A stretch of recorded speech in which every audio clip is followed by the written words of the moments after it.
बिलाखिर शदाद कोट के नादरा ऑफिस की शिफ्टिंग का अमल शुरू। नादरा ऑफिस की शिफ्टिंग से एक तरफ शहरी परेशान हैं तो दूसरी तरफ बिलखसूस औरतों को कई मुश्किलात का सामना करना पड़ेगा, जबकि मकामी और ज़िले इंतज़ामिया की अदम तवज्जोही समझ से बालातर है।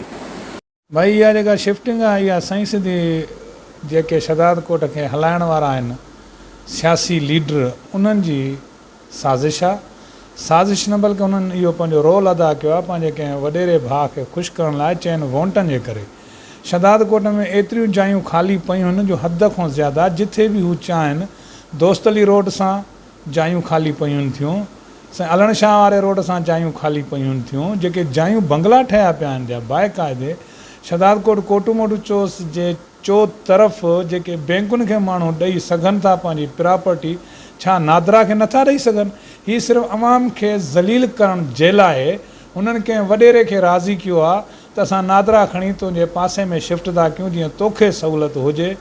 सम्झो भाऊ, बाक़ी अहिड़ी त का ॻाल्हि न आहे जो की शदाद कोट जी सहूलियत लाइ नादरा खे एॾे शिफ्ट। ख़बर आहे आए ॾींहं हिते चोरी चकारा थींदा आहिनि, जेको असांजी सिटी जे हवाले सां नादरा आहे असांखे तमामु बहितर आहे, सहूलियतूं आहिनि असांखे। पर असांजे ॿराड़ी जे जेके पसगिरदार में जेके माण्हू अचनि था पंहिंजा कार्ड ठाहिराइण, उन्हनि जे लाइ बि बेस्ट आहे। हींअर असां ॿुधियो आहे इन नादरा ऑफिस खे शिफ्ट करे हीअ हणनि था उमर शाह ते, इहो सरासर तमामु असां इन शइ जे ख़िलाफ़ु आहियूं ऐं असां इन जे ख़िलाफ़ु जेको निगरान जेको हाणे हींअर वेठो आहे उन में पूरो उमीद हुआसीं त साईं जन जा सुठा फ़ैसिला थींदा, पर अलहमदुलिल्लाह उन जे फ़ैसिलनि में इहो इज़ाफ़ो आहे त हींअर बि पेट्रोल ज़्यादा चढ़ी वियो आहे। ॾींहों ॾींहुं महांगाई चोट ते थी थो वञे, ग़रीब मिसकिन वीचारा मारूड़ा उते ई पंहिंजे पैमाने ते वेठा आहिनि। ऐं नादरा जे हवाले सां असां तव्हांखे चवंदासीं उहो ॾींहुं ख़ाली न आहे, ॾींहुं हुजे राति हुजे असांजा चोरी चकारा पया थींदा था अचनि, पर हे पोइ बि असांजे नादरा खे होॾे शिफ्ट करे असांजे ग़रीब मज़लूम आवाम सां ही नाजाइज़ी कंदा ऐं दुश्मनी था कनि। असां इन्हनि जे लाइ पुरज़ोर अपील कंदासीं,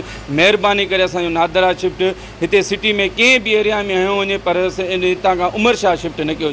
जबकि शहरियों के मुजाहरों और एहतजाजों के बावजूद नादरा ऑफिस के शिफ्टिंग का अमल जारी है, जिसकी वजह से शहरी बहुत परेशान हैं। कैमरा टीम के साथ गुलाम अली इब्राहिम, वॉच टीवी, शदाद कोट।